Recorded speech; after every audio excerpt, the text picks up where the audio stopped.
about me and you. And I think to myself, what a wonderful. Welcome back to Spill the Spirituality. Welcome. Hello.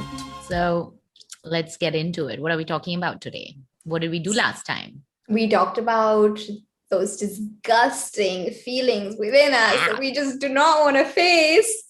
And now we're going to talk about what's like a really big thing in our life that brings about all these feelings that they come bubbling up. It's the people around us, you know? Yeah. That's when all everything just... our relationships. So that's when what? What were you going to say? That's when what? That's when shit starts coming up. Yeah. That's when shit gets real. Yeah. So what are relationships, Kainaz? Yeah.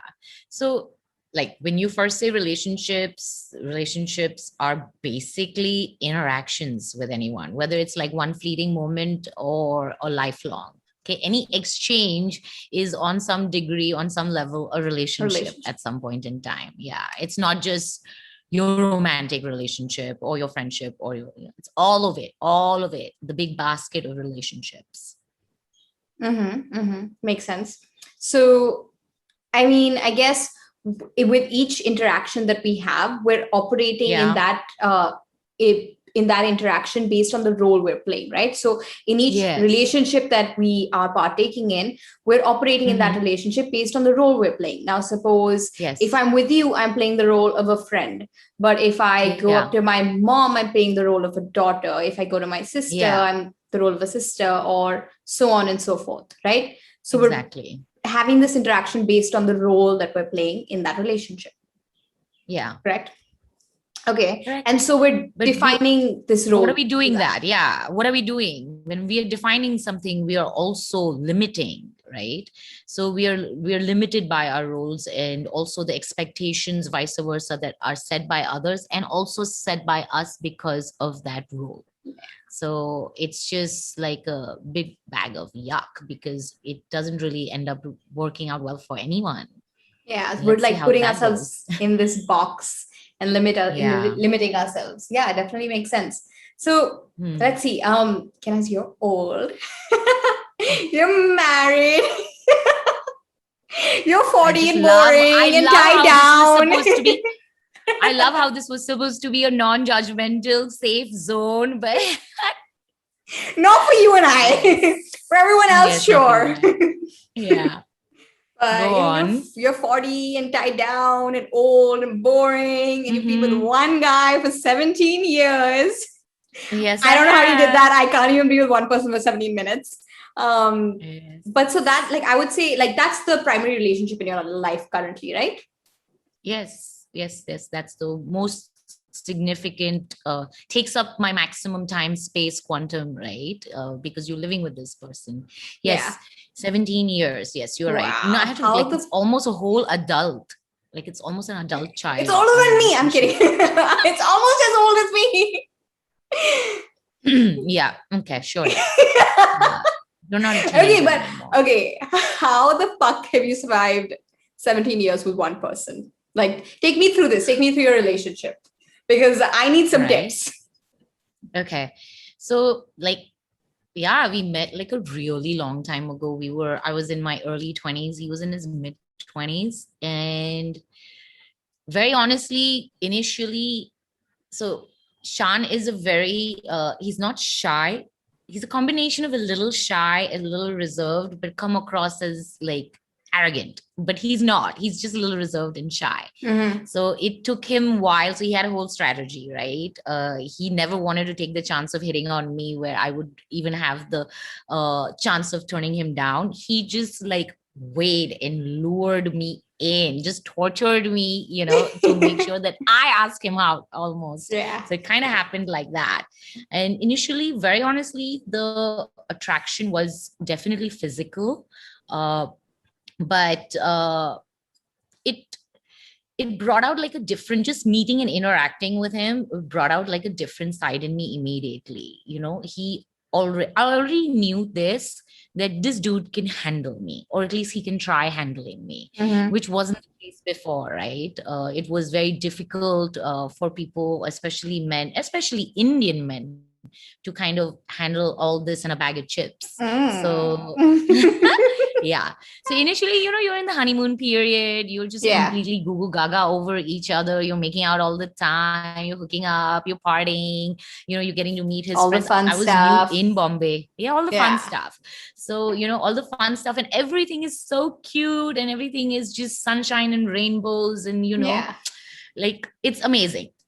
And it was really, really amazing till the honeymoon period kind of starts phasing out and gets real. And I like that, actually, because that is what I kind of look forward to and live for, is that deeper relationship. Okay. So that phase, I would say, like, the first 2 years was like honeymoony, and then it started getting real when we started getting more serious about each other. Yeah. The next 5 to 7 years were just a bundle of mess, like lots of arguments, lots of fights, and nasty fighting. Especially, I'm a nasty fighter.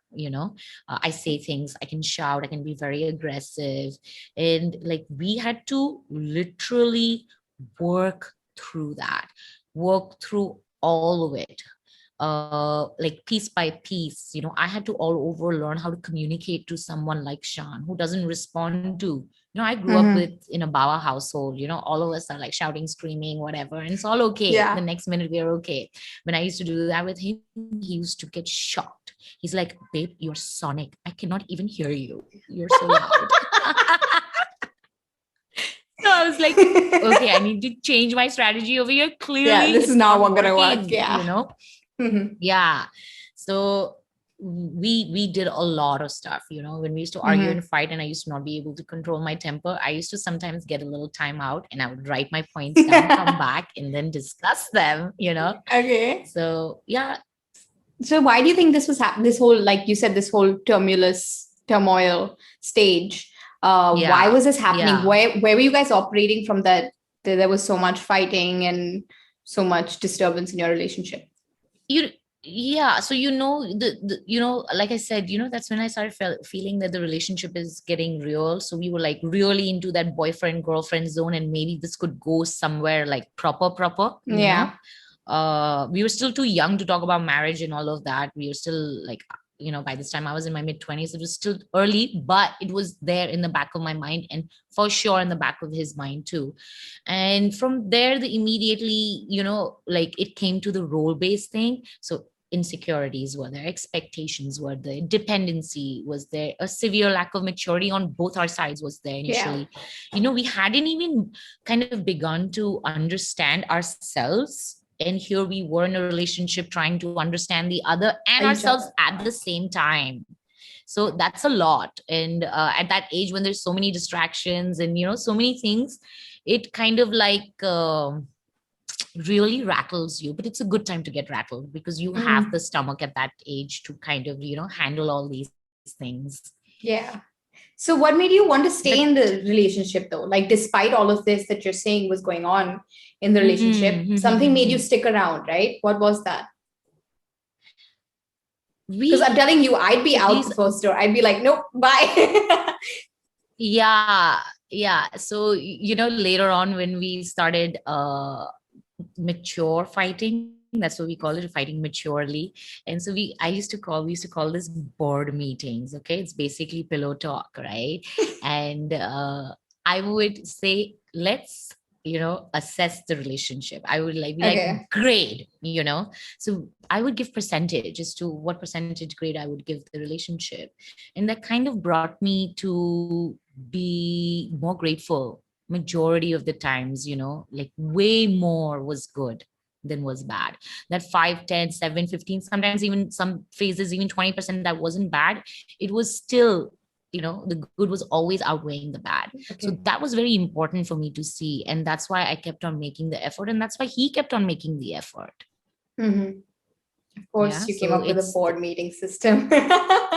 Yeah, I had to like somewhere logically compute whether this, I'm always worried about opportunity cost. If I'm investing so much in this human being, am I getting something back or not? Yeah, you sound like me right And now. it was, yeah, well, yeah. And the thing is that there was always more good than bad. And, that's not the case for everyone. You should do that for your relationship, assess it and see. And if the bad outweighs the good, then, there's something to think about there for sure. Interesting. So when did it start to get better? Like, I know you're not in that phase anymore, obviously not. So when did you start to No. see that shift, and why did that happen? So that shift came, I think, around the 8th, 9th year in our relationship. We got engaged, we got married. And when that happened, I saw a very big shift in Shan. Like, he took his thing to become a husband a lot more seriously than he was a boyfriend, So, like, again, it might be out of the role or duties or whatever, but he became much more understanding, much more communicative. And all those things really, really helped. There was a lot more acceptance for each other, and we were just becoming better and better buddies, Friends. Okay. Yeah. So so is that what you say would change, is the dynamic between you guys, the way you guys were communicating, based on, yes, it wasn't just like we you were guys more were boyfriend friends, so girlfriend that anymore, there was more to it. there's more to it. And we started really becoming better friends through this whole thing about one of the things that really brought us close together was organizing our wedding. That really brought us together on a different level, and there was a high. We planned a whole shebang and then some, and that was a real magical time. That really taught us, when we like kind of put our forces together, what we can create and how we can do, and what joy that brought us. So that really, really helped a lot. It's also finding for me maybe the security that I was looking for in a relationship, that I did not really yet have with myself, but I had it in this relationship with him. So that played a huge role. But, it's not like life has been like rosy and peachy since then, then life started throwing some shit balls at us. Life's always going to throw shit balls. Yeah. Absolutely. Business, money, family, friends, going out, balancing everything, our duties, wherever our commitments were. So all of this, and we always had to operate as a unit. That's what I would say that came into play around the 9th, 10th year of our relationship. We started becoming a real unit. That helped a lot. Okay. So boys and girls, everyone listen up. I'm going to ask the real main question everyone wants to know. What is that one key thing that worked for you? The one key thing that very honestly that worked for me was it's not one, it's kind of two, if you don't mind. It works. But it was one for me and one for him. So it was two things because it was in the relationship. So for me, it was freedom, to give freedom and to be free. Right. And for Shan, it was communication. I was always very communicative. I talk too much. Somebody wants to press mute sometimes, but he wasn't very communicative, kept everything bottled in and wasn't very emotive or expressive. So he learned that I was the kind of a person that needed that. I needed communication. And with communication, I was, more able to give freedom and understand myself and him and all of that. So two things are actually there in a relationship: communication and freedom, I feel, for me. I hope everyone's taking notes. Don't take notes. You figure your own shit out. Yeah, I'm in that phase right now. I'll take any advice I can get. I need it all. So why don't you give me a little bit of a lowdown? I dished it all. Okay. Now sure, that wasn't all. Give me a little we'll get more out of you soon. I'm sure you will. Okay. Give me your What would you like to know? How many relationships have you been in? What is, you're in your 20s. You must be just like breaking hearts right, left, and center. I wish. I know look and come across as though I go through guys like tissue paper. But that's actually not the reality at all. I only dated one person in my entire life, and that person, I dated him in high school, and it was barely a relationship. That doesn't count. Yeah, exactly. It doesn't count. And ever since then, I've just been on a long dry spell. So there's not much going on. That's just my life. For like the longest time, I mean, since obviously I've wanted a relationship and I've been hoping for one and I've been seeking one, but it just hasn't happened. So I'm just kind of chilling right now and just let's see where it goes. Yeah. So why, from your perspective, why do you think this hasn't happened yet? I mean, it's not for lack of trying. I can tell you that. Yeah. Okay. I'll give you 100% for effort, but yeah, sure.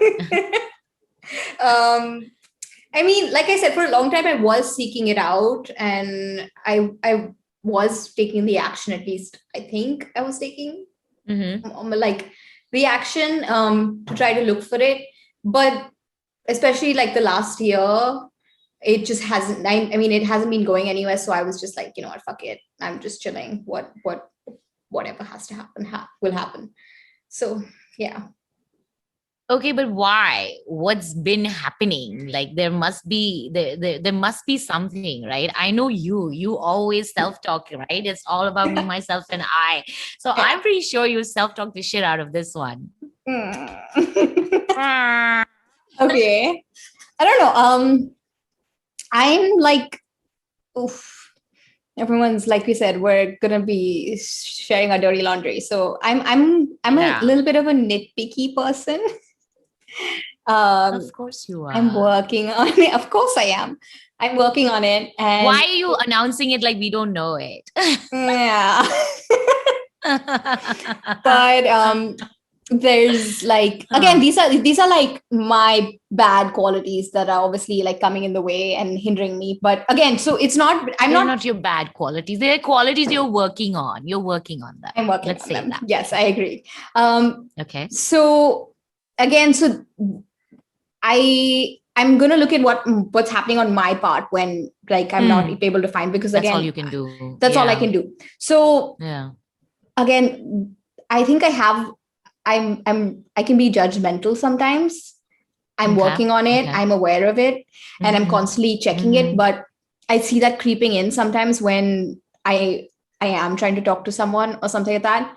And another fault that I find myself having is that I'm someone who can't talk too much. Like I'm not good with like small talk and like constantly texting or calling or anything like that. It just requires a lot of energy on my part. And I'm also someone who really likes space. So those things don't really work well when you're like looking for a relationship. So again, these are my shortcomings that I need to find a balance between when I'm looking for something like this. Yeah. Yeah. I think one more thing that happens is ever since I started growing more and more spiritually, my own emotions I've become more aware of. So when I am being triggered by someone else, or when emotions are rising in me when I'm spending time with someone else, I'm more aware of them. So I see them more, sometimes they might even be magnified more because I'm constantly checking myself. So that's made me a little bit extra selective of the people I am letting into my life, You don't want to get too triggered, I guess. I can't handle it right now. A little bit at a time. Yeah. So let's go deeper down the rabbit hole and kind of dig a little more. Okay. What are some of the questions you are asking yourself when you are doing this? So, I'll tell you what's been going through my mind like recently is like I said, I was really like seeking a relationship for a long time. I was like, why the fuck am I single? Everyone else seems to have like found someone. Obviously, I know I'm not the only one who's single, but that's just what goes on in everyone's head. But lately, especially, I found myself thinking like, is this really even a necessity? Again, it comes in the whole point of me wanting space. And me being a person who doesn't like to be in some way obligated. I don't know if that's the right word I'm using, but when you are in a relationship, you will text them, you will call them, you will, you have to be in touch with this person, right? Check in and all of that. That's just, it's going to happen. Again, I've just led such a long single life. It's such a big change for me. I'm so used to being only answerable to myself. So now I find myself thinking like, do I really want one? So I have like flip-floppy days of some days I want one, some days I'm like, it's okay. I'm like, I'm really at peace and enjoying my life. So I think I need to figure out what works best for me.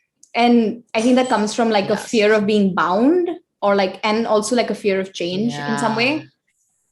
Fear is here again. Gonna come up a lot. Fear of being bound.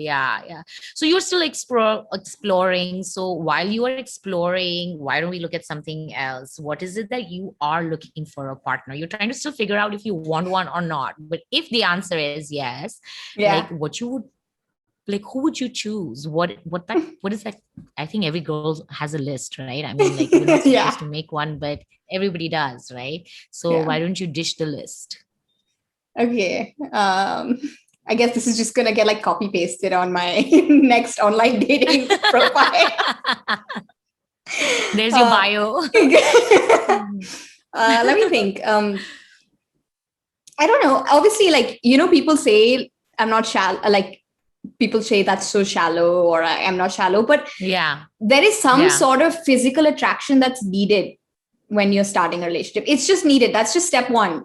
For sure. So it's not really shallow. We are biologically kind of engineered to kind of, look for those things. And at the same time, there are plenty of good looking guys that you were never attracted to. Come on. I knew a lot of them. Like, they were very good looking, but you never. So attraction and good looks, they're two different things. Attraction is about the whole being of that person, the vibe, the this, the that, everything. It's more than that. But somewhere it's like that nonverbal communication, like it's there. You can feel it, whether you're going to be attracted to this person or not. It's a thing that's done in a blink. Yeah, I agree. So I think attraction would be like step number one. Physical attraction. And then I don't know. So that's what I'm thinking. Like I'm really attracted to confidence, but like not someone who's cocky. Like there's a difference between confidence and cockiness. So of course. Yeah. And I would really like someone with some depth, Okay. And someone who's smart and mature, and I really want someone. Exactly. And I need this. I think that's like a necessity for me. I need someone I can respect. So wow, I'm so demanding. Yeah. From the sound of it, you want God himself to come down and date you, right? I won't complain. No complaints. You won't complain. Also, I feel like the dating game right now is really handicapping for me. I'm really good in person, but right now it's just super impersonal because I'm not good with small talk. I'm not good with like texting and calling, and it just takes a lot of energy out of me. Like I said, so for me, it's like we mentioned this before, like opportunity costs. Like I could be doing something better with my time and my energy, like something that has guaranteed return than like 50% of the time I'm probably going to get ghosted. So why invest that time? I forgot you're a Delhi girl. You need your ROI, return on investment. You're always looking at it. Not bad. Why not? Not a bad thing. No, absolutely not a bad thing. You need to look in the right places. I would tell you, from the sound of it, what you're saying, the kind of guy you're looking for is not going to be in and around your age group. Understand that, guys at that age, they're still they're still kids. They're still exploring this maturity, this depth, this all of this that you're looking for. I'm sorry to say, and your mom's going to really kill me, but you need to look at slightly older boys, like in their mid to late 20s or something like that, because boys that stage are in a completely different zone, and you're looking for something. I'm just talking very generally, okay, as like a thumb rule. So maybe a little older boy, I don't know.